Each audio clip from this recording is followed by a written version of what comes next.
नमस्कार, मैं lucky Washne ready for success के प्लेटफॉर्म पर आपका सभी का स्वागत करता हूं। आशा करता हूं आप घर पे स्वस्थ होंगे और अच्छे से पढ़ाई कर रहे होंगे। आज हम पॉलिटी का थर्ड लेक्चर आपको प्रोवाइड कराएंगे। अब तक हमने पॉलिटी के 2 लेक्चर्स पढ़े। 2 लेक्चर के बारे में हमने आपको बताया, जिसमें हमने लोअर हाउस और अपर हाउस, लोकसभा और राज्यसभा दोनों के बारे में आपको क्लास प्रोवाइड कराई। वो क्लास प्रोवाइड कराने का मेरा कुछ मोटिव था, जिससे आप लोकसभा और राज्यसभा के बारे में जान लें कि वो क्या होती है। मैंने वहां पे आपको लोकसभा राज्यसभा की डिटेल नॉलेज नहीं दी थी, डिटेल नॉलेज आपको प्रोवाइड नहीं कराई थी। बस मैंने आपको वहां पे बेसिक जानकारियां लोकसभा और राज्यसभा की प्रोवाइड कराई, जिससे अब अगर हम संविधान के अन्य पार्ट्स को पढ़ें, जहां पे अगर लोकसभा और राज्यसभा वर्ड्स आए तो लोकसभा राज्यसभा का वर्ड्स आती है, आप लोकसभा और राज्यसभा को एकदम ऑब्जर्व कर लें और आप उसे एकदम समझ जाएं। यही रीजन था कि मैंने आपको लोकसभा और राज्यसभा की क्लास प्रोवाइड कराई। आज मैं संविधान के भाग 5 से आज का मैं लेक्चर स्टार्ट करूंगा। लोकसभा राज्यसभा को हम इसी तरह से आगे लेके चलेंगे, लेकिन आज से हम संविधान के भाग 5 को लेके चलेंगे। उसका रीजन ये भी है, वैसे संविधान के भाग 5 से पहले भाग 1, 2, 3, 4 हैं, लेकिन उसको मैं भाग 5 पूरा होने के बाद तब बाद में लेकर आऊंगा। लेकिन अभी मैं संविधान के भाग 5 से आज यहां से हम शुरू करेंगे। भाग 5 शुरू करने से पहले मैं पहले आपको भारतीय राज्य व्यवस्था के कुछ इंपॉर्टेंट वोकेबलरी हैं उनसे परिचित कराऊंगा, जिससे कि आप अगर कुछ वर्ड आए, जैसे सरकार वर्ड आए, तो आप समझ जाएं कि सरकार क्या होती है, गवर्नमेंट क्या होती है। लेजिस्लेटिव वर्ड आए तो आप लेजिस्लेचर समझ जाएं कि किसे कहते हैं। एग्जीक्यूटिव वर्ड आए तो कार्यपालिका किसे कहते हैं, आप तुरंत समझ जाएं। जुडिशरी आए तो न्यायपालिका किसे कहते हैं, आप एकदम समझ जाएं। यही रीजन था कि मैंने पहले आपको लोअर हाउस और अपर हाउस प्रोवाइड कराया, जिससे आप लोअर हाउस और अपर हाउस कहीं पे आता है तो आप उसे तुरंत समझ जाएं कि लोअर हाउस और अपर हाउस किसे कहते हैं, और लोअर हाउस और अपर हाउस से हम किस तरह से यहां पे लोअर हाउस अपर हाउस का यूज करेंगे, वो आप इस भाग में देखेंगे। तो आज से हम सबसे पहले एक वर्ड मैं आपको बता देता हूं कि व्हाट इज गवर्नमेंट को स्टार्ट करते हैं हम, कि गवर्नमेंट कितने टाइप की होती है। गवर्नमेंट के टाइप की बात करें तो there are 2 types of government. संविधान में 2 टाइप्स की गवर्नमेंट होती हैं। अगर किसी देश में अपना कॉन्स्टिट्यूशन है तो उसमें 2 टाइप की गवर्नमेंट होने के चांस होते हैं। एक होती है government presidential form of government,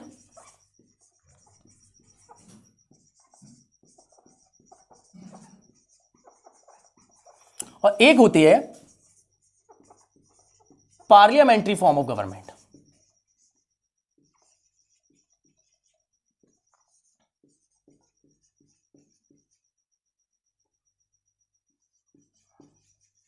अब बात आती है कि इन दोनों गवर्नमेंट सरकार में फर्क क्या होता है।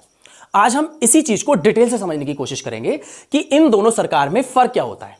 प्रेसिडेंशियल फॉर्म ऑफ गवर्नमेंट कहां पर है और पार्लियामेंट्री फॉर्म ऑफ गवर्नमेंट कहां पर है। हिंदी में भी लिख देता हूं मैं कि प्रेसिडेंशियल फॉर्म ऑफ गवर्नमेंट को हम कहते हैं अध्यक्षात्मक प्रकार की सरकार। अध्यक्षात्मक प्रकार की सरकार। और अगर हम गवर्नमेंट की दूसरे टाइप की बात करें तो वो होती है संसदात्मक प्रकार की सरकार।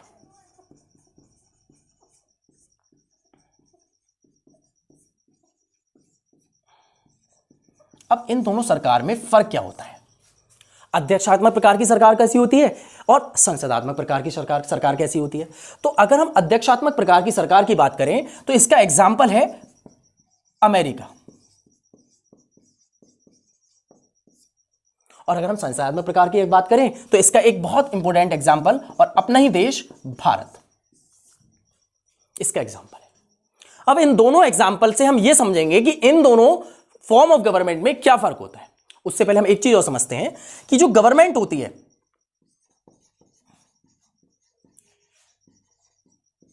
यह सरकार किन चीजों से मिलकर बनी होती है। हम यहां पे गवर्नमेंट की बात करते हैं कि सरकार है तो वो किन 3 चीजों से मिलकर बनी है। तो सबसे पहले सरकार में आती है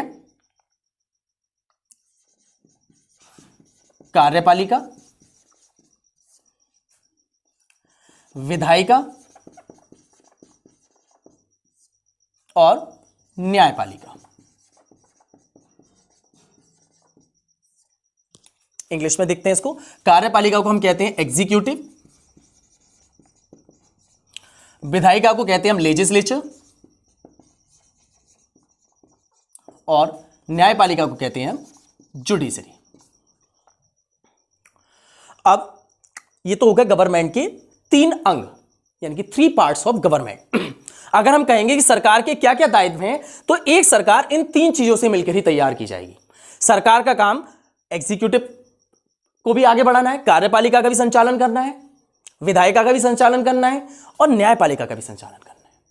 मतलब ये तीनों मिलकर ही एक सरकार फॉर्म करेंगे। अब इनका कनेक्शन हमारा प्रेसिडेंशियल फॉर्म ऑफ गवर्नमेंट से किस तरह से है और पार्लियामेंट्री फॉर्म ऑफ गवर्नमेंट से किस तरह से है, पहले हम इस पे थोड़ा सा करते हैं बात।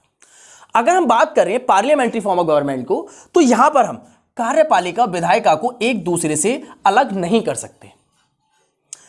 वैसे अगर हम फॉर्मेलिटी, अगर हम एक अलग से कह दें कि ये दोनों अलग अलग हैं, ये तो ठीक है, लेकिन फिर भी संसदात्मक प्रकार की सरकार में ये एक दूसरे से कहीं ना कहीं आपस में जुड़े हुए होते ही हैं, जो संसदात्मक प्रकार की सरकार होती है। जबकि जो प्रेसिडेंशियल फॉर्म ऑफ गवर्नमेंट होती है, वहां पर इन दोनों का आपस में कनेक्शन ना भी हो या ना हो, उससे कोई फर्क नहीं पड़ता है। लेकिन संसदात्मक प्रकार की जो सरकार होगी, उसमें ये दोनों एक दूसरे से जुड़े हुए होंगे। कुछ एग्जाम्पल के थ्रू हम समझते हैं। जैसे कार्यपालिका, पहले मैं एक काम करता हूं, पहले कार्यपालिका, विधायिका और न्यायपालिका को संक्षेप में बता देता हूं कि ये 3 चीजें होती क्या हैं, जिससे आपको इनकी अंडरस्टैंडिंग अच्छे से हो पाए। कार्यपालिका, पहले विधायिका देखिए आप। विधायिका वो है जिसमें विधि निर्माण की सारी प्रक्रियाएं की जाती हैं। जो भी बिल पास होंगे, जैसे हम लोअर हाउस अपर हाउस हमने पढ़े थे, लोकसभा और राज्यसभा, वो विधायिका के ही पार्ट है। तो विधायिका में वो एक कोई बिल पास होगा, कोई विधि निर्माण किया जाएगा, तो वो विधायिका के अंडर में किया जाएगा। कोई बिल बन गया, बिल पास हो गया, अब वो एक्ट बन चुका है। एक्ट बनने के बाद अब उसको सुचारू रूप से देश में लागू करने की जिम्मेदारी किसकी होगी? वो होगी कार्यपालिका की। विधायिका का काम विधि निर्माण करना, कार्यपालिका का काम जो विधि बन चुकी है उसको पूरे देश में सुचारू रूप से किस प्रकार चलाना है, वो काम है कार्यपालिका का। न्यायपालिका का, अगर विधायिका और कार्यपालिका के बीच किसी प्रकार का कोई मतभेद है, कोई भी काम ये सही तरह से नहीं कर पा रहे हैं, तो उस स्थिति में न्यायपालिका बीच में आके इन दोनों पे अपना असर डालती है। यह कह सकते हैं इंटरफेयर करने का काम फिर न्यायपालिका का होगा कि कार्यपालिका विधायिका के बीच के मतभेद को सुलझाने का काम जो होगा वो न्यायपालिका का होगा। तो कहीं ना कहीं न्यायपालिका भी इनसे जुड़ी हुई है। ठीक, कार्यपालिका विधायिका के बारे में मैंने थोड़ा सा बताया। अब हम वापस उस पर आते हैं गवर्नमेंट की फॉर्म पे कि संसदात्मक प्रकार की सरकार किस तरह से कार्यपालिका विधायिका आपस में एक दूसरे से कनेक्टेड होते हैं। इसके लिए मैं आपको बताता हूं। जैसे संसदात्मक प्रकार की सरकार में कार्यपालिका के जो भी सदस्य होंगे वो विधायिका से ही लिए जाएंगे। एक बार फिर से सुनिए कि जो संसदात्मक प्रकार की सरकार होगी उसमें जो कार्यपालिका के जितने भी सदस्य होंगे, जितने भी कैबिनेट मिनिस्टर्स होंगे, वो विधायिका से ही सिलेक्ट किए जाएंगे। अगर किसी स्थिति में विधायिका भंग हो जाती है तो उस स्थिति में कार्यपालिका स्वतः ही भंग हो जाएगी।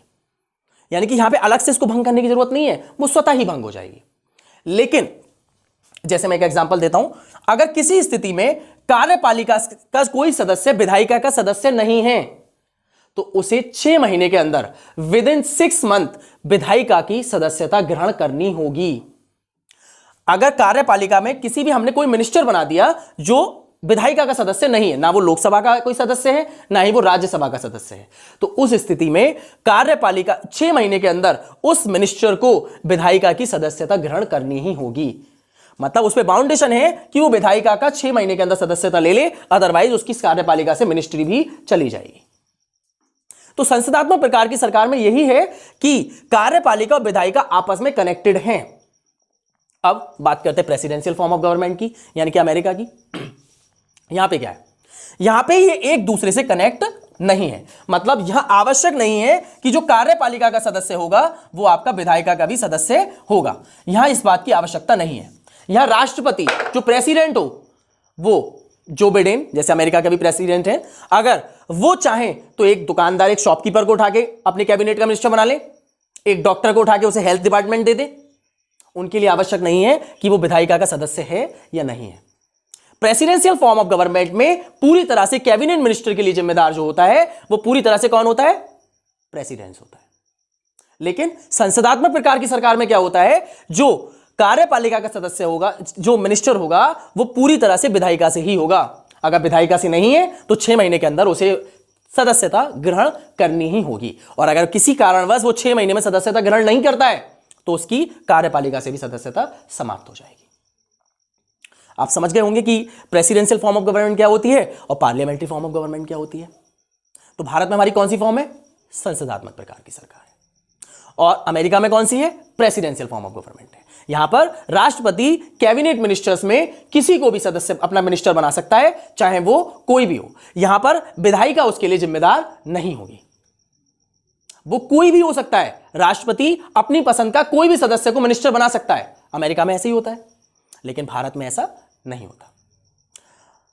आशा करता हूं कि आपको यह समझ में आया होगा कि संसदात्मक प्रकार की सरकार क्या होती है और पार्लियामेंट्री फॉर्म ऑफ गवर्नमेंट क्या होती है। अगला टॉपिक हम स्टार्ट करते हैं।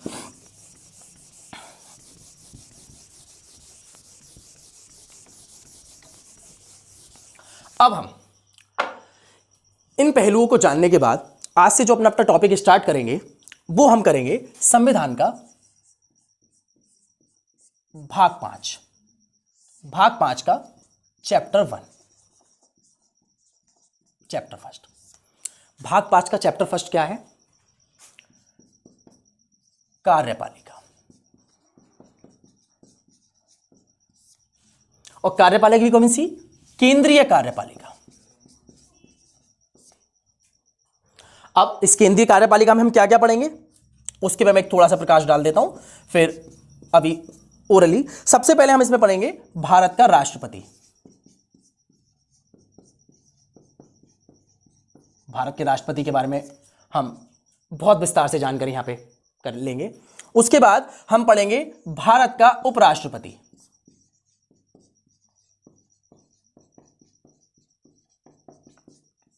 भारत का उपराष्ट्रपति। उसके बाद हम पढ़ेंगे प्रधानमंत्री के नेतृत्व वाली मंत्रिपरिषद। प्रधानमंत्री के नेतृत्व वाली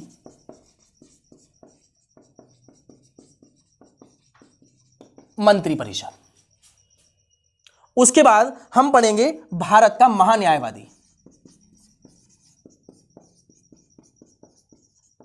अटॉर्नी जनरल ऑफ इंडिया। तो हम संविधान के भाग 5 में इन सबको पढ़ेंगे आज। वैसे तो भारत का राष्ट्रपति टॉपिक ही बहुत बड़ा है, हम भारत के राष्ट्रपति टॉपिक से अपनी केंद्रीय कार्यपालिका को स्टार्ट करेंगे और कोशिश करेंगे कि 2 या 3 लेक्चर में हम भारत का राष्ट्रपति समाप्त कर दें।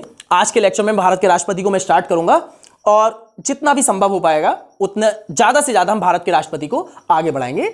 और 2 या 3 लेक्चर में हम भारत के राष्ट्रपति को खूब डिटेल से हम इस पर चर्चा करते हुए, जितना भी मैक्सिमम इस पर हम चर्चा कर सकते हैं उस पर उतनी चर्चा करते हुए भारत के राष्ट्रपति को आगे बढ़ाएंगे। ठीक है, तो केंद्रीय कार्यपालिका एक बात और, कार्यपालिका, केंद्रीय कार्यपालिका के बाद हम जो पढ़ने जा रहे हैं केंद्र सरकार के बारे में जो हम पढ़ने जा रहे हैं, ये केंद्रीय कार्यपालिका जिस तरह से सेंटर में होती है उसी तरह से राज्य में भी होती है केंद्रीय कार्यपालिका। तो अभी तो हम जो पढ़ रहे हैं वो केंद्रीय कार्यपालिका पढ़ रहे हैं, उसके बाद फिर हम केंद्रीय विधायिका पढ़ेंगे। केंद्रीय विधायिका हो जाएगी, उसके बाद फिर हम सुप्रीम कोर्ट पढ़ेंगे। यानी हमने केंद्र सरकार के, अभी हमने केंद्र सरकार बताई थी कि केंद्र सरकार कितने टाइप की हो गई, एक केंद्र सरकार हो गई और एक कौन सी हो जाएगी? राज्य सरकार। यहां पे लिख देता हूं, चलिए मैं 1 मिनट यहां बता देता हूं मैं। एक हो गई आपकी केंद्र सरकार और दूसरी सरकार कौन सी हो जाएगी आपकी? राज्य सरकार। जिस तरह से मैंने केंद्र सरकार के 3 पार्ट बताए थे, एग्जीक्यूटिव, लेजिस्लेटिव और जुडिशरी, उसी तरह से राज्य सरकार के भी 3 ही पार्ट को हम पढ़ेंगे, एग्जीक्यूटिव, लेजिस्लेटिव और जुडिशरी। जिस तरह से यहां पे इसे हम इसके एग्जीक्यूटिव को यहां क्या बोल देंगे हम? केंद्रीय कार्यपालिका, केंद्रीय विधायिका और न्यायपालिका। यहां पे हम क्या बोल देंगे? राज्य की कार्यपालिका, राज्य की विधायिका। राज्य की विधायिका में क्या हो जाएगा? विधानमंडल। राज्य का विधानमंडल में क्या होते हैं? विधानसभा और विधान परिषद, उसके बारे में हम पढ़ेंगे। और जुडिशरी। अच्छा, हमारे भारतीय संविधान में केंद्रीय कार्यपालिका, केंद्रीय विधायिका का प्रावधान है, केंद्रीय राज्य की कार्यपालिका और राज्य की विधायिका का प्रावधान है। लेकिन हम कहीं पर भी ये नहीं कह सकते कि केंद्रीय न्यायपालिका और राज्य न्यायपालिका। जब हम इस पर परिचर्चा करेंगे, धीरे धीरे हम इस पर भी आगे बढ़ेंगे कि जो न्यायपालिका होगी, हमारे यहां एकल समेकित न्यायपालिका, सिंगल इंटीग्रेटेड न्यायपालिका का प्रावधान है। मतलब सबसे पहले ऊपर सुप्रीम कोर्ट होगी, फिर हाई कोर्ट होगी, फिर हमारी जो सिविल कोर्ट्स वगैरह होती है, लोकल बॉडीज होती, लोकल कोर्ट्स होती है, उनके बारे में हम पढ़ेंगे। मतलब कहीं भी हम ये नहीं कह सकते कि सुप्रीम कोर्ट सेंट्रल लेवल पे या हाई कोर्ट स्टेट लेवल पे, या हमने किसी भी स्थिति में इन न्यायपालिका का बंटवारा नहीं किया है। हमारे भारतीय संविधान में न्यायपालिका को नहीं बांटा गया है। केंद्रीय कार्यपालिका और राज्य कार्यपालिका को बांटा गया है, केंद्रीय विधायिका और राज्य कार्यपालिका को बांटा गया है, लेकिन न्यायपालिका का बंटवारा केंद्रीय और राज्य स्तर पर नहीं किया गया है। जब हम इस टॉपिक को पढ़ेंगे तो और भी डिटेल में इसके बारे में जानेंगे, लेकिन अभी हम केवल बात कर रहे हैं, हम यहां पे अभी जो लेके चल रहे हैं वो केंद्र की कार्यपालिका लेके चल रहे हैं। जैसे कार्यपालिका फिनिश हो जाएगी, हम केंद्र की विधायिका की ओर मूव करेंगे, और जैसे केंद्रीय विधायिका मूव फिनिश हो जाएगी, हम फिर जुडिशरी के ऊपर, यानी कि हम सुप्रीम कोर्ट के बारे में बात करेंगे। सुप्रीम कोर्ट हो जाएगी, फिर हम राज्य के एग्जीक्यूटिव, राज्य के लेजिस्लेटिव और फिर हाई कोर्ट के बारे में बात करेंगे। हाई कोर्ट्स के साथ हम सिविल कोर्ट, डिस्ट्रिक्ट कोर्ट्स, इनके बारे में भी बात करेंगे। इस तरह से हम आगे अपने पैटर्न को लेकर चलेंगे। उसके बाद फिर जब आप एक बार केंद्र सरकार के बारे में पढ़ लोगे, राज्य सरकार, सेंट्रल गवर्नमेंट और स्टेट गवर्नमेंट के बारे में पढ़ लोगे, फिर हमारा अगला टॉपिक होगा केंद्र राज्य संबंध। हम केंद्र राज्य संबंध को किस प्रकार डिस्क्राइब करें, कि दोनों में क्या समानताएं हैं, किस प्रकार राज्य सरकार केंद्र सरकार के ऊपर डिपेंड है, संघीय प्रकार की व्यवस्था, हम बहुत सारी आगे हम चर्चा को आगे बढ़ाएंगे। अभी हम जो टॉपिक लेके चल रहे हैं वो लेके चल रहे हैं एग्जीक्यूटिव, केंद्रीय कार्यपालिका। देखें, और केंद्रीय कार्यपालिका में हम क्या क्या पढ़ेंगे? केंद्रीय कार्यपालिका में सबसे पहले हम भारत का राष्ट्रपति पढ़ेंगे, भारत का उपराष्ट्रपति पढ़ेंगे, प्रधानमंत्री के नेतृत्व वाली मंत्रिपरिषद पढ़ेंगे, और उसके साथ साथ भारत का महान्यायाधिपति पढ़ेंगे। चलिए आज हम अपना स्टार्ट करते हैं संविधान का भाग 5। संविधान के भाग 5 की अगर हम बात करें, जिसे संविधान के भाग 5 और चैप्टर 1 में रखा गया है। सबसे पहले जो भाग 5 चैप्टर 1 हमारा स्टार्ट होता है, वो स्टार्ट होता है आर्टिकल 52 से। आर्टिकल 52 में राष्ट्रपति के बारे में क्या कहा गया है, देखते हैं। आर्टिकल 52 कहता है कि भारत का एक राष्ट्रपति होगा जो कार्यपालिका के शिखर पर होगा।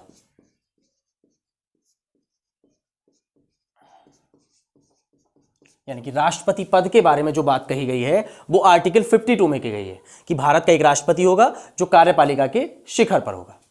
दूसरी बात इसमें क्या कही गई है, भारत का यानी कि देश का प्रथम नागरिक कौन होगा,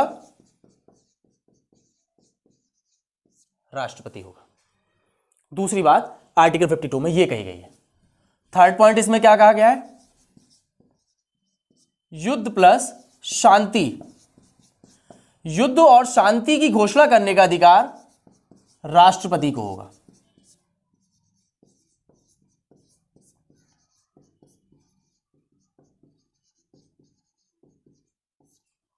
मतलब राष्ट्रपति की मर्जी के बिना कोई युद्ध की घोषणा नहीं की जा सकती। युद्ध और शांति दोनों की घोषणा राष्ट्रपति करेगा। इसमें एक चौथा पॉइंट और देख लीजिए, जो भारत का राजपत्र होता है, जिसको इंग्लिश में बोलते हैं गैजेट्स ऑफ इंडिया, तो जो भारत का राजपत्र है उसमें, भारत के राजपत्र में राष्ट्रपति का स्थान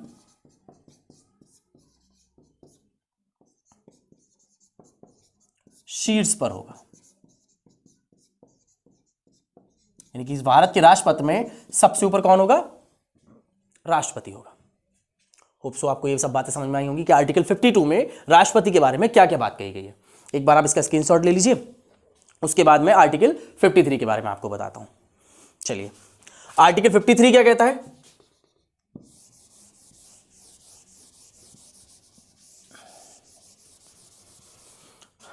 आर्टिकल 53 कहता है, आर्टिकल 53 कहता है कि राष्ट्रपति अपनी कार्यपालिका शक्तियों का निर्वहन जो होगा, कार्यपालिका की शक्ति हुई या जिम्मेदारी हुई, उन सबका निर्वहन या तो स्वयं करेगा या फिर अपने अधीनस्थ किसी पदाधिकारी के द्वारा कराएगा। भारत की हमने कहा था सबसे आर्टिकल 52 में क्या कहा गया कि भारत का एक राष्ट्रपति होगा जो कार्यपालिका के शीर्ष पर होगा, एग्जीक्यूटिव पावर्स में सबसे ऊपर जो होगी वो राष्ट्रपति के पास ही होंगी। अब आर्टिकल 53 कहता है कि कार्यपालिका की जितनी भी शक्तियां हैं उनका निर्वहन राष्ट्रपति या तो स्वयं करेगा या अपने अधीनस्थ किसी भी पदाधिकारी के द्वारा वो कराएगा। मैं इसको लिख देता हूं कि कार्यपालिका की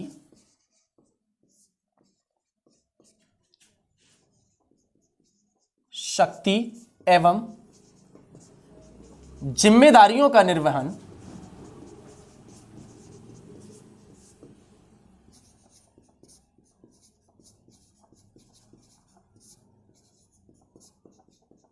या तो राष्ट्रपति स्वयं करेगा या अपने अधीनस्थ यानी कि जो उसके अंडर में है अधीनस्थ पदाधिकारियों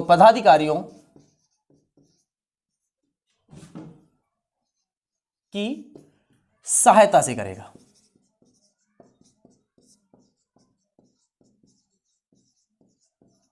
सामान्यतः राष्ट्रपति जो होता है वो अपनी कार्यपालिका शक्तियों का निर्वहन जो करता है वो अपने अधीनस्थ पदाधिकारियों की मदद से ही करता है। राष्ट्रपति तो एक आप कह सकते हैं कि नाम मात्र का एक कार्यपालिका का हेड होता है, कार्यपालिका का जो शिखर पर है वो नाम मात्र के लिए है। सारी शक्तियां तो इन अधीनस्थ पदाधिकारियों के पास ही होती हैं। आगे हम जब कैबिनेट मिनिस्टर्स के बारे में पढ़ेंगे तो इस बारे में और भी डिटेल से बताएंगे कि मात्र राष्ट्रपति एक कठपुतली मात्र है या फिर बाकी में कार्यपालिका की शक्तियां उसमें होती हैं। लेकिन अगर रियलिटी में देखा जाए तो राष्ट्रपति की जितनी भी शक्तियां हैं, कार्यपालिका की जितनी भी शक्तियां हैं वो अधीनस्थ पदाधिकारियों की सहायता से राष्ट्रपति करता है। ये हमने आर्टिकल 53 के बारे में पढ़ा। अब हम आर्टिकल जो 54, 55 जो पढ़ेंगे हम, इसमें बताया गया राष्ट्रपति के निर्वाचन के बारे में, इलेक्टोरल पॉलिसीज ऑफ प्रेसिडेंट, किस तरह से राष्ट्रपति का चुनाव किया जाता है। तो वो पूरा एक मेजर टॉपिक है कि राष्ट्रपति के निर्वाचन में क्या कौन कौन सी विधियां होती हैं, किस तरह से राष्ट्रपति का निर्वाचन किया जाता है, राष्ट्रपति के निर्वाचन में प्रत्यक्ष होता है या प्रत्यक्ष होता है, डायरेक्ट रूप से होता है या फिर इनडायरेक्ट तरीके से होता है। ये सब एक मेजर टॉपिक है। हम इसके लिए आपको एक अलग से वीडियो प्रोवाइड कराएंगे जिसमें पूरी तरह से जो वीडियो होगी वो पूरी राष्ट्रपति के निर्वाचन से ही संबंधित होगी। तो आज के वीडियो में मैं आपको बस आर्टिकल 53 तक बताता हूं। जो नेक्स्ट वीडियो हमारी होगी वो आर्टिकल 54, 55 यानी कि राष्ट्रपति के निर्वाचन से संबंधित और राष्ट्रपति का निर्वाचन कैसे होता है, उसकी विधियां कौन कौन सी हैं, क्या क्या मेथड उसमें यूज किए जाते हैं, क्या क्या, वो सब हम नेक्स्ट वीडियो में आपको प्रोवाइड कराएंगे। आशा करता हूं आपको ये वीडियो पसंद आई होगी और आपको ये वीडियो अगर पसंद आई हो तो लाइक, शेयर और सब्सक्राइब करना ना भूलें। Thank you.